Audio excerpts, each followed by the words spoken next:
Okay, Alexander, we have news coming out of Australia and an Australia general and a leaked classified briefing where the general says that war is likely with China. Actually, to quote the general, high likelihood of war with China. It's interesting because China and Australia. I mean, they're big trading partners, if not the biggest. Is China, but once again, you have a high-ranking military official in Australia who is saying that war is coming. I mean, that's the vibe that I got when I read his statements. Just to give some background, his statements they're all over Australian media. They're actually all over UK media as well. So, I mean, I don't know what the situation is in the US, if it's making a lot of US news, but it's huge news, and the UK has jumped on it. Australia's talking about it a lot. What do you make of this general's words here and his statements, and how Beijing's going to react? They are well, first of all, these statements by the general are becoming actually quite mainstream. A couple of days ago, there was a press conference at the Pentagon with General Lloyd Austin, who's, of course, the Defense Secretary, and there was a US Admiral there, and he too was talking in terms not exactly of a war with China, but, a situation where there is now clearly military confrontation with China.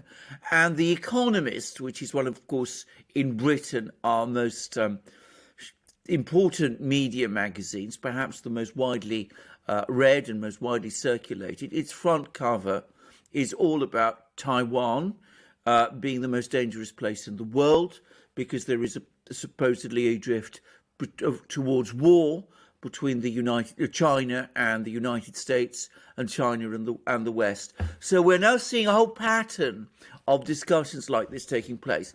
And you are absolutely right. In terms of Australia, Australia had until fairly recently been seeking very close economic relations with China. China had become its biggest trade partner. Australia had seemed to be interested in getting involved in China's Asia Investment Bank. All sorts of things seem to be working well towards Australia and China working together. And now this is all going badly wrong. And in Britain too, the previous Conservative government of David Cameron had also sought very close relations with China, and that is all unravelling fast. So we are seeing growing signs of conflict in the Pacific region between China and the West. And it's important to say it's not just China and the United States now. It is China and the West. Now, I have to say, I find some of this language dangerous and reckless. I think the idea of getting into an armed confrontation with China anywhere in the Western Pacific is extremely dangerous. But that is the trend. And we have to say, firstly, yes, inflammatory and wild rhetoric, perhaps, from Australian generals and American admirals and some Western politicians, but also Chinese policies and Chinese actions, which are to some extent increasing the tension, and some Chinese statements that are doing so too. And the things I'm thinking about is, firstly, this extraordinarily rapid Chinese naval build-up. I mean, there are now plans by China to build up to 5 aircraft carriers. They've now got 2 in service. They're building 3. The next one is going to be comparable, apparently, in size to an American carrier, and we've already got satellite pictures of it. It will be conventionally powered, but the 2 which will follow will be nuclear powered. So a very large Chinese naval build-up, and of course destroyers, warships being pouring out of China at an ever-escalating rate, which is causing increasing worry that just Chinese naval build-up is establishing China as dominant military power in the Western Pacific. Chinese confrontations with the Philippines, a country with which until very recently China had actually fairly good relations, and of course some of these very strong statements that are pouring out of Beijing, the so-called wolf warrior diplomacy in which basically amounts to Chinese diplomats going on Twitter or on their embassies' websites and making really very pungent and rather strong comments about the West, some of which are frankly provocative. So, we're getting hardline statements from the West, but we're also getting very hardline statements from China. And in my opinion, it is the Chinese military buildup that is driving up the tensions to a great extent. And of course, it's China's own sanctions policy. Now, on the second point, I should say that the Chinese have a point in the sense that they did not initiate sanctions. But the fact is, China is using sanctions. It's used sanctions against Australia. And unsurprisingly, when sanctions are used, that creates a feeling in a country like Australia that it's been picked on by China. So we see on both sides movements towards confrontation.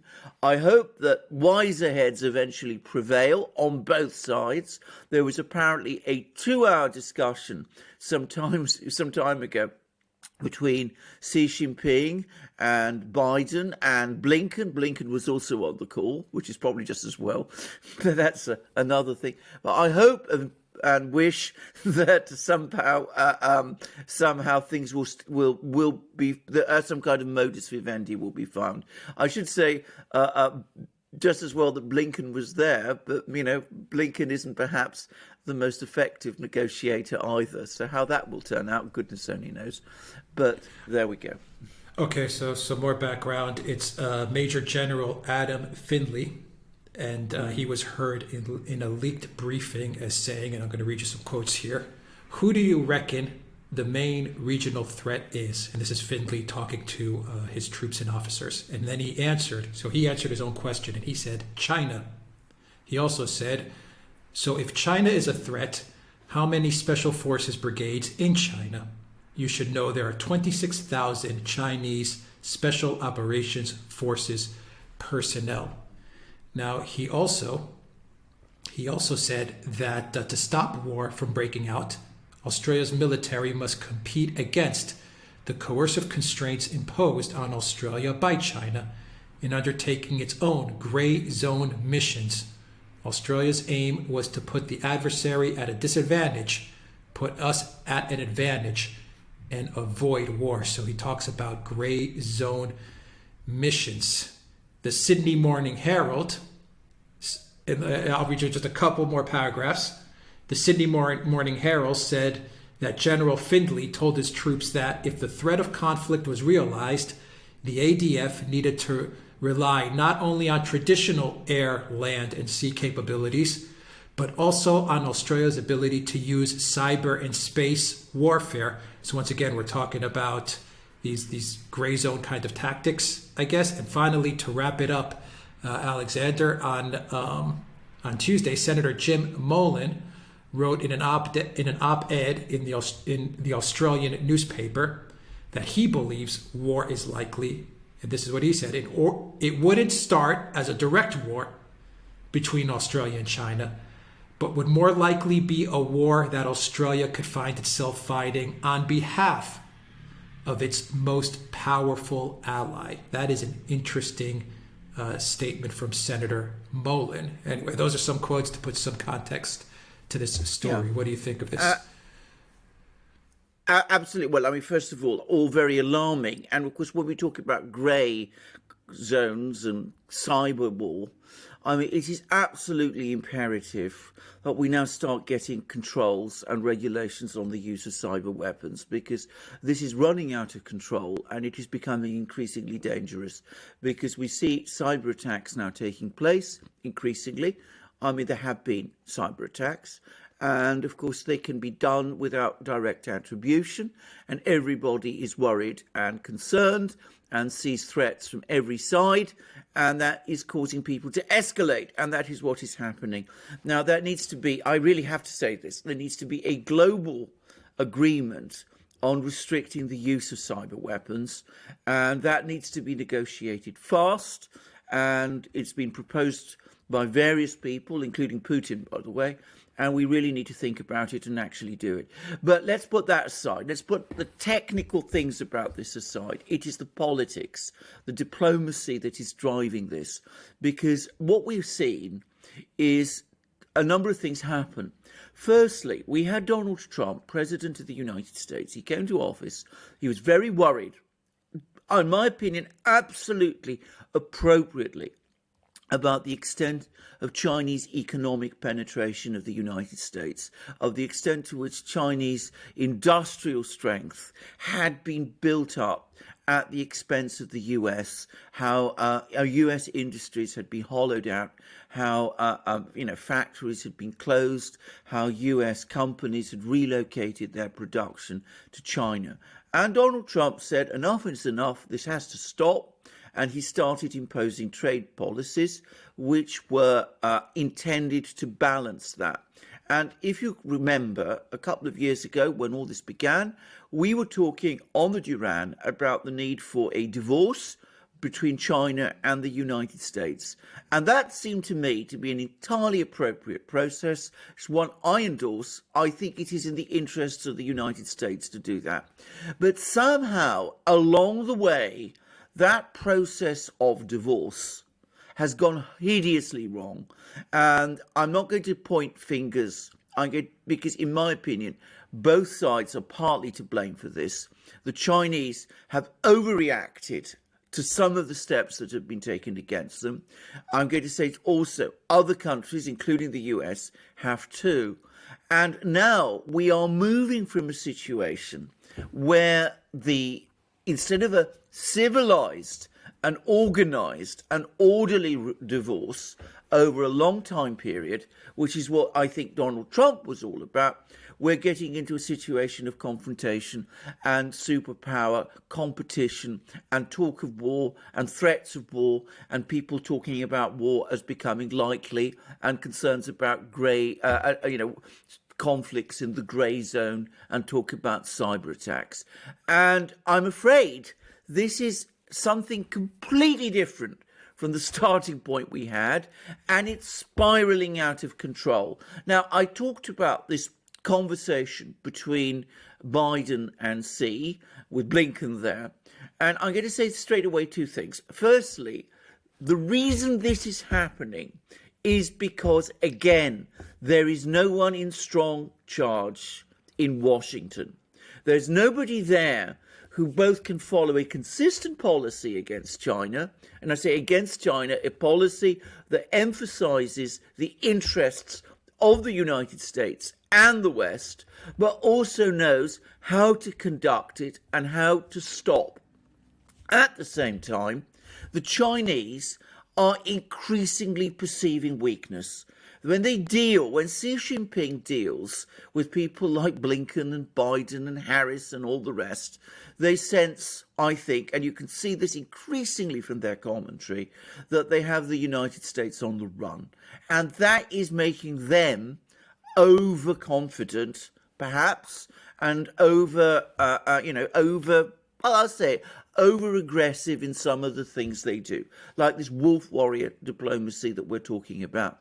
And that is causing miscalculations.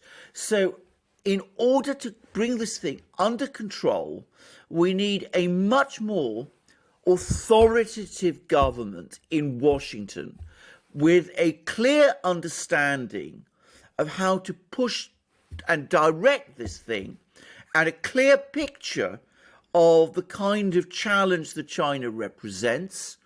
And if that happens, I suspect that we'll start to see this thing dial down and we will start to see changes in Chinese policy. The problem is, and this is the real danger, we don't get any sense that that consolidation of authority is going to happen in Washington.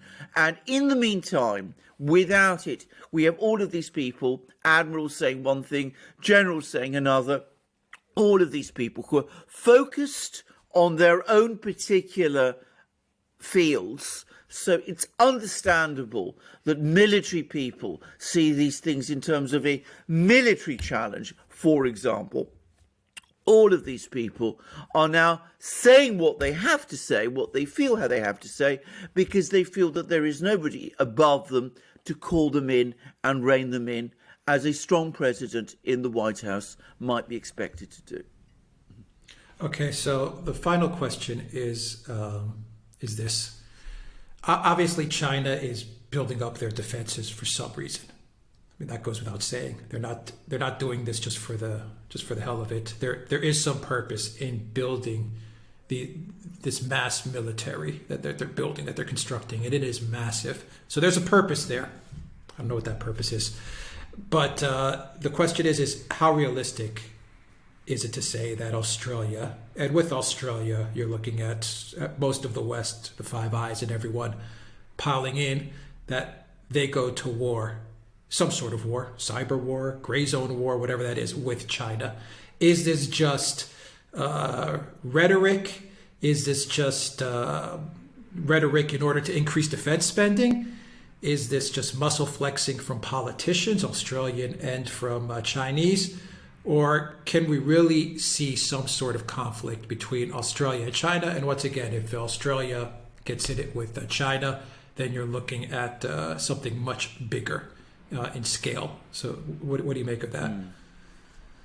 Right, let's deal with the Chinese naval build-up and the causes for it. Now, the important thing to understand with any kind of naval shipbuilding program is that the lead time for it is about 10 years. So you have to go back 10 years to understand, at least 10 years, to look at the decision to launch it. And what was going on 10 years ago? Well, 10 years ago, Barack Obama was president of the United States. And Barack Obama was pivoting to Asia. And people around him were writing wild and, I thought at the time, extraordinarily foolish articles about how the United States might one day decide to impose a blockade of China on the South China Sea and close the Straits of Malacca. So the Chinese, entirely understandably, it was completely predictable, they responded by launching this big naval program in response in order to prevent that from happening. But when you launch a naval program on this scale, even if it begins as a defensive reaction to a threat you perceive from someone else, of course it runs out of control, because of course the more aircraft carriers you have, the more warships you have, the more submarines you have, the more sense of power you acquire.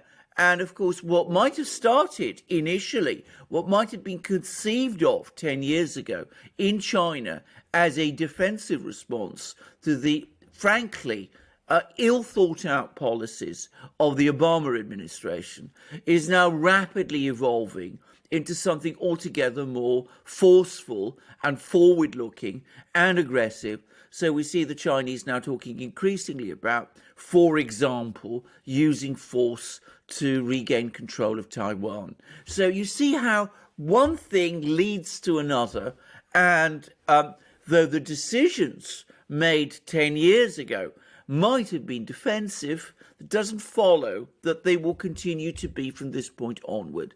Now, will the United States and Australia and Britain and France and Germany, both of which are also sailing ships now in the South China Sea, Britain has already sent a whole flotilla there, will they really pile in and fight China in the Western Pacific? Frankly, I don't think so. Scott Ritter, who is a former US Marine and a US intelligence officer, said, and I'm sure he's telling, he knows what he's talking about, that the US has conducted various exercises, or, not war games, not exercises, about a war over Taiwan between the US and China China has consistently won until they actually had to change the rules to make it otherwise. Because, of course, in this area, in this part of the Western Pacific, the Chinese have overwhelming escalatory dominance, to borrow a phrase from Obama himself. So I think one has to accept that. I think one has to accept that on their own region, the Chinese are now perhaps becoming an overwhelmingly powerful force. The problems will really start to grow if what I said about the Chinese, having acquired this vast naval force, start to use it more forcefully and more aggressively and start expanding it into other regions, other seas, further away from China itself, where they are no longer seen to be acting defensively. And of course, they've already opened a naval base in the Red Sea, in Djibouti, and their navy is now capable of operating anywhere in the Pacific and in the Indian Ocean. And if they start to do that, then inevitably more and more countries will start to feel concerned and worried about that. And then at this point, if there is a conflict, one can start to see how those countries, Australia, Philippines, all the rest, might start to respond, not because they're any longer trying to press against the Chinese mainland itself or the seas adjoining China, but in their own self-interest. So the Chinese need to learn, need to know when to stop. And it's my concern at the moment that China, which at the moment seems incredibly self-confident, is buoyed, if you read their media, with a sense that, you know, they're moving forward. They sense, as I said, that weakness and indecision in Washington.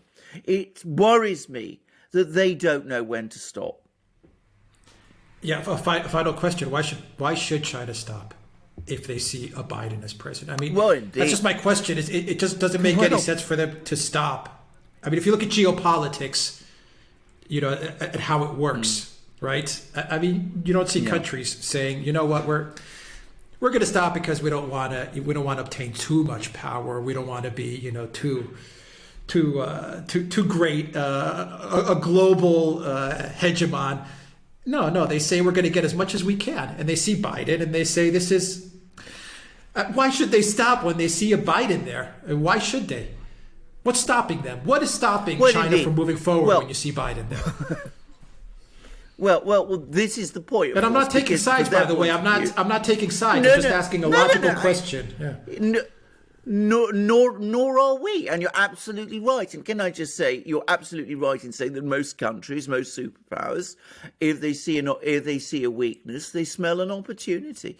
And the Chinese may very well say to themselves, well, we can now go on pushing forward because the United States is not going to push back realistically. It is too disorganized, too shambolic at the moment at its center in Washington to push back effectively. Now, wise statesmanship sometimes understands that if you push too far, too fast, then you may eventually provoke a reaction, even in that country which appears to you to be weak, and that it eventually comes together in response to the threat, the challenge that you are posing, and that will cause problems for you. A classic example of that is what has happened over the last 20 years in Europe, when in the 1990s the United States just advanced and advanced because it saw the Soviet Union collapsed and it saw Russia in a shambles, and now, of course, it finds itself in a confrontation with Russia, which has now reorganized itself, sorted out the problems of its leadership, reorganized its military, and of course the result is that the United States is now urgently seeking de-escalation. But that's wise statesmanship. What I don't know is to what extent it exists in Beijing. And I have to say this, I've been reading some of the commentaries that I'm seeing in the Chinese media, and intelligent as they often are, I have to say that I sense in them a sense of overwhelming confidence that is, well, frankly, cocky. And that can be very, very, very dangerous because it distorts your own understanding of what you're doing. Yeah, but I mean, okay, China has a good statesman. And once again, I'm not taking sides. Objectively speaking, no. Xi Jinping is, for China, he is a top leader in the world. I mean, he is a statesman. Absolutely. Going back to yeah, going back to your example, in the Soviet Union and Russia, you went from Yeltsin to Putin. Russia was on its knees, about to disintegrate, about to break up, and in comes Vladimir Putin. And the country changes. Once again, like him or not. I'm not going to... If you hate Putin, that's fine. If you like Putin, fine. If you're indifferent, doesn't matter. You can't argue the fact that Putin inherited a country from Yeltsin, who was a complete mess. And he took that country from being on its knees to the point of complete breakup, and I literally mean breakup, to where it is today. Once again, like him or not, I don't care. That's just a fact. In the U.S., yes, you almost have the reverse.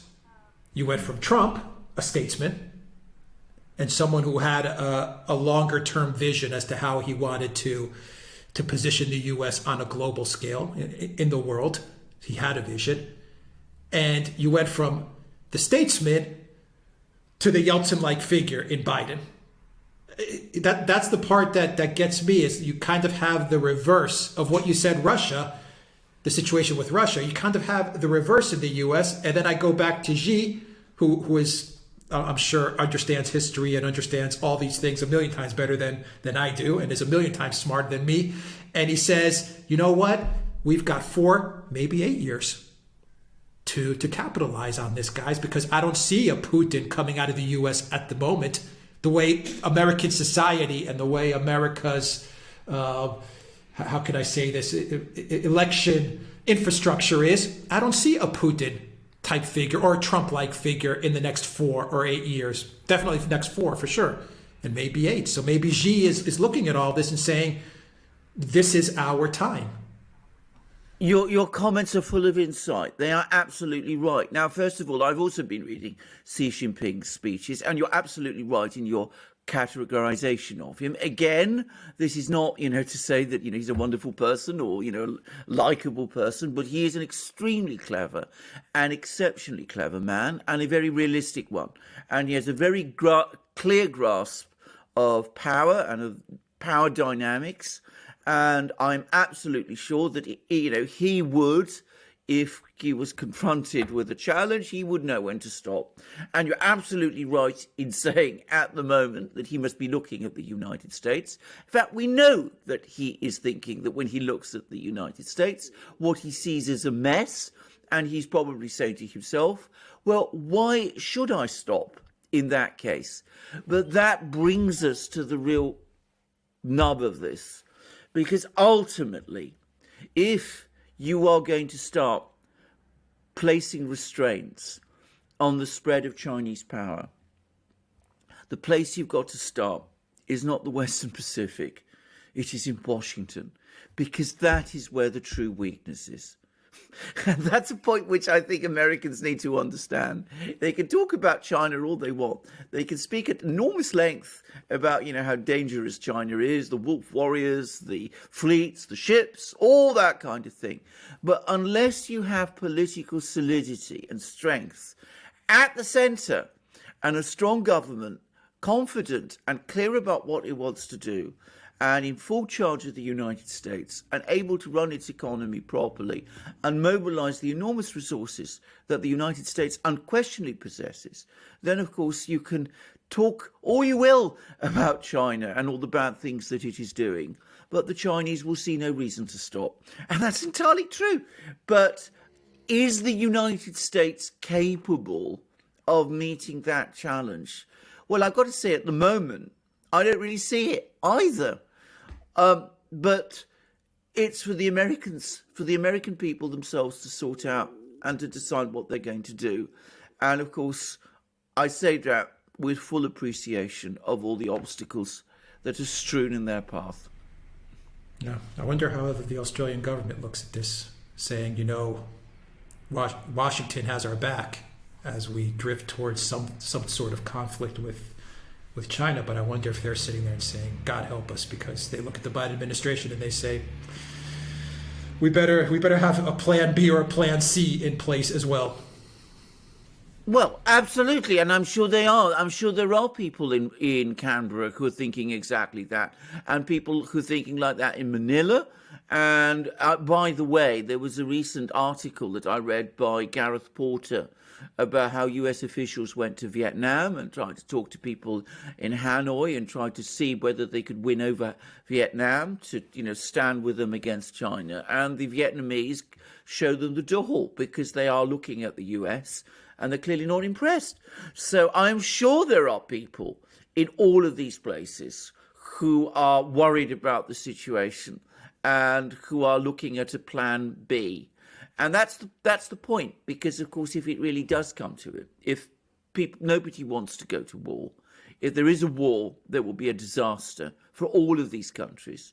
So if they sense that American will and American strength is waning, then they will come to terms with the other side, because that is what nations have to do.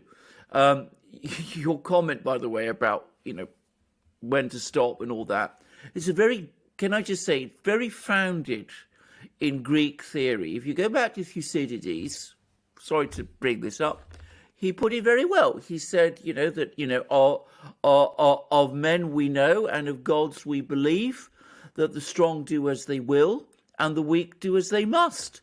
And all of these countries, Australia, the Philippines, Vietnam, will do as they must. If they feel that China is the rising sun and the United States is the setting sun, because the United States can't get its act together, they will do as they must. They will realign with China. And at that point, the US position in the Pacific will collapse. Yeah, as we see it collapsing in the Middle East, day by day. We've seen it collapse in the middle. Exactly. All right, guys, I'm going to drop a link to the Duran shop down below, 10% off all the merchandise. I'll drop that coupon code down below. And look for us on Locals, on Super U, and on Odyssey. More information to come there, but I'll put links to those networks down below. We're launching a lot of big things there, so keep posted. Take care.